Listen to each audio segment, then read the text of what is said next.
Hey, I'm Brandon. This is John. We're Gentlemen of Whiskey, and today we are trying Jack Daniel's 2022 special release, the twice barreled American Malt Whiskey. Let's get malty.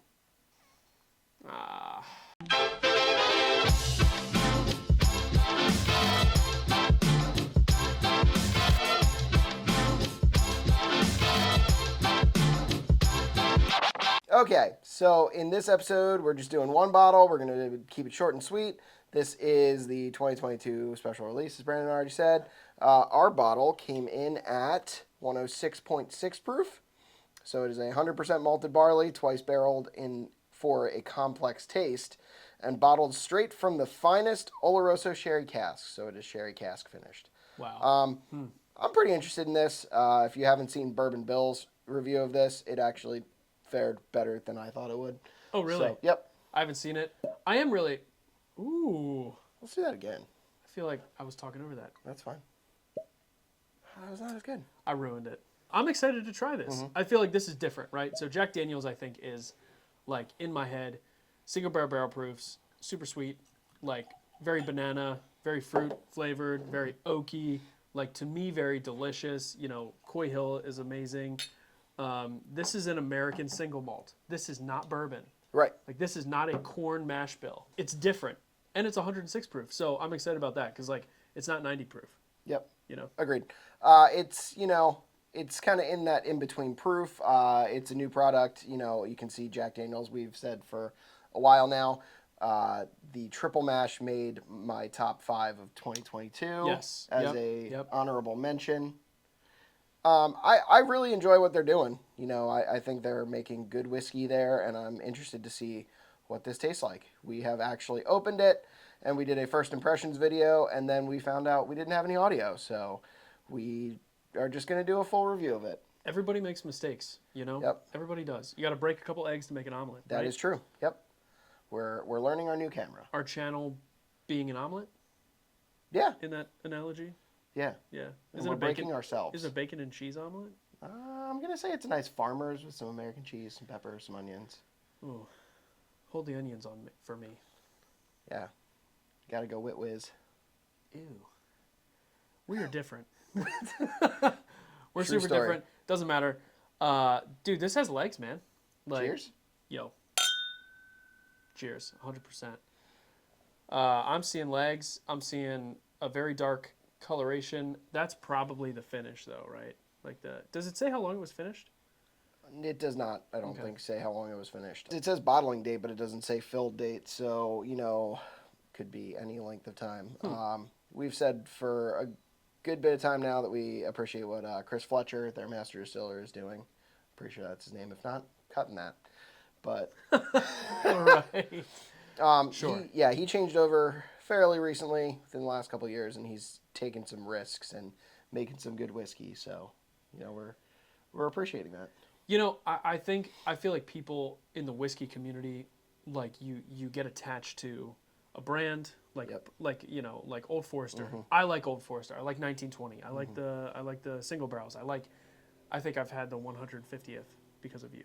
Yep. Is that right? Yep, I have a bottle of the 150th. Yeah, it's amazing. So you get attached to like what you think in your mind is Old Forester, and then these companies like they want to start to innovate and try new things, and then people hate it. I appreciate and can respect that Jack Daniel's is doing this. The single malt, they started with the triple mash, and I think a lot of people liked it. So Yeah. I think that was well received. They had this going on. Now we've got a special release as a single malt, which is crazy. I think for Jack. Yeah, their Heritage barrel strength rye was one that people really enjoyed. So it's really cool to see them branching out past Old Number 7, which is still their number one top selling whiskey for sure. Of course. But, you know, they're making hitters. They're making the Coy Hill last year was phenomenal. You know, check out our Coy Hill review that we did. Oh my gosh, that was so fun. It was so hot, but so fun to drink, and just a phenomenal whiskey. Yeah, All right, let's give this a nose. dude. It's a little malty. I mean, it's not malty in the sense of like what I consider to be like vomit, which is a real thing. It's a real thing that you taste. It's butyric acid. Yeah. Check out our Lagavulin video to see how I feel about Lagavulin 16. I feel similarly about that as I do about vomit. Yeah, But- check out that video to see me not in it, not Yeah. drinking Lagavulin. Yeah, it'll be good to see Nate's face again. Yeah. Dude, so I'm actually getting, I don't like Scotch, Right. right? Yep. I'm getting a lot of like sweet notes on the nose here. I am not turned off at all. And I don't, going into this, I was like, I don't know if I'm going to like this because it's a single malt. It's not, I like bourbon. Right. Like really that is my, like bourbon's really my wheelhouse. Burr ryes are okay sometimes a rye, but like for sure bourbon is my number one for my palate. So far I'm smelling it and it smells pretty good. Yep. You have had some scotches that you do not hate, though. But I'm not a Scotch guy. Right. Right. But you know, you've had Aberlour Abenade. Yes, and that was very good. Yep. Even Glenlivet, like 12 and 18, technically, I think that I like. Yeah. But I haven't had them in a long time. I think you would probably not like 12 anymore, but I think you'd start liking it about 15, 18. Yeah. So. Yeah. Yeah, it's very barley forward. Like there are very few whiskeys that you can still smell the barley, and this I think is one of them. It's definitely like some barley field vibes, like definitely some like farminess to it. But it's sweet. It's got some fruit on the back end of the nose. I'm getting real close to tasting it. I'm not gonna lie to you. Okay, do it. Cheers. Cheers.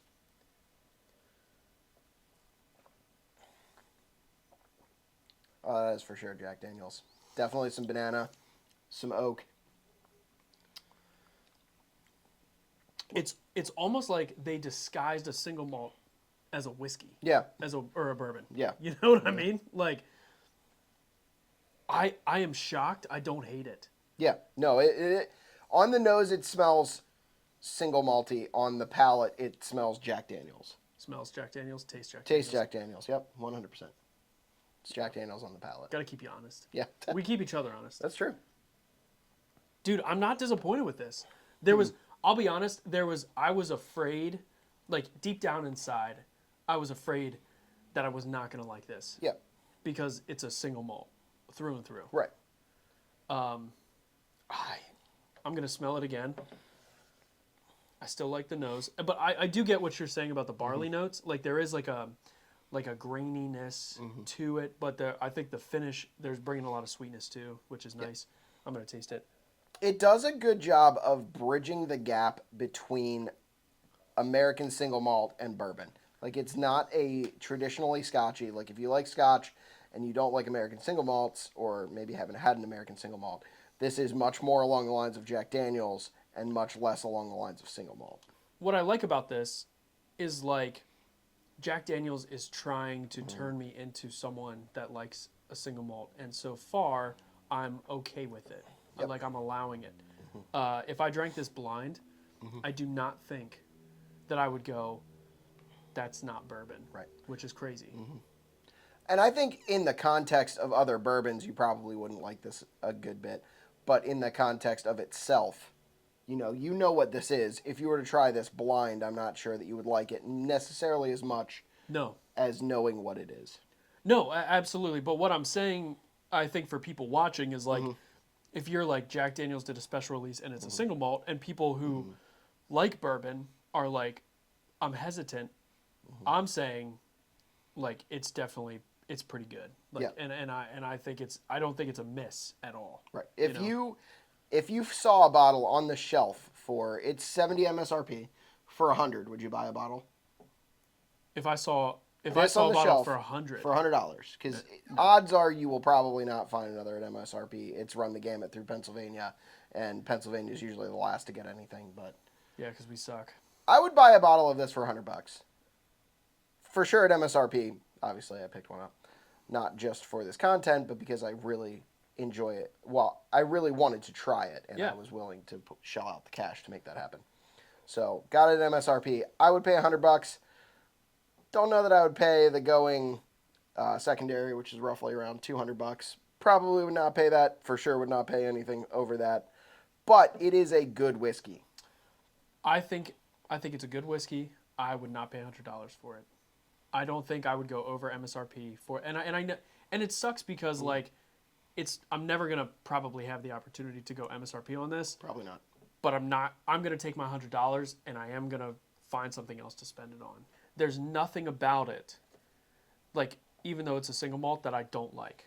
Yeah. As far as like nose and palate Yeah. and finish, there isn't a whole lot of finish for me. Not that that's a big deal. Like I feel like it's more like because it's a twice barreled single malt, I'm worried about flavor.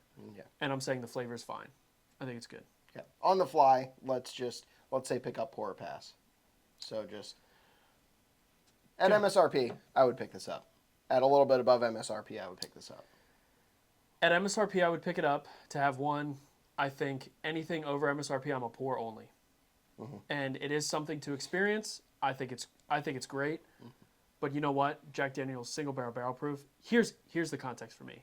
Single barrel proof, $67, $68. This is $70. I'm just gonna buy a single barrel proof. Yeah. That's fair. Yep. Even knowing that you'd never get another one of these? I'm sorry, man. I can't. I'm not going over MSRP on this. For me, it's a cutoff. So no FOMO on this one. No FOMO on this one. Okay. Nope. All right. We're Gentlemen of Whiskey. Like, comment, and subscribe. If you like this video, check out our other videos. Thanks for watching. We'll hopefully see you next time. Cheers. Cheers.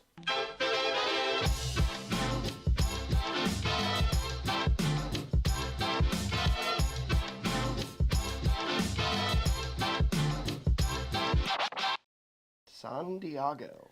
Stay classy, Philadelphia. Philadelphia. Lancaster. Lancaster. Stay classy. Lancaster. Bring on the proof. I'm Ron Burgundy.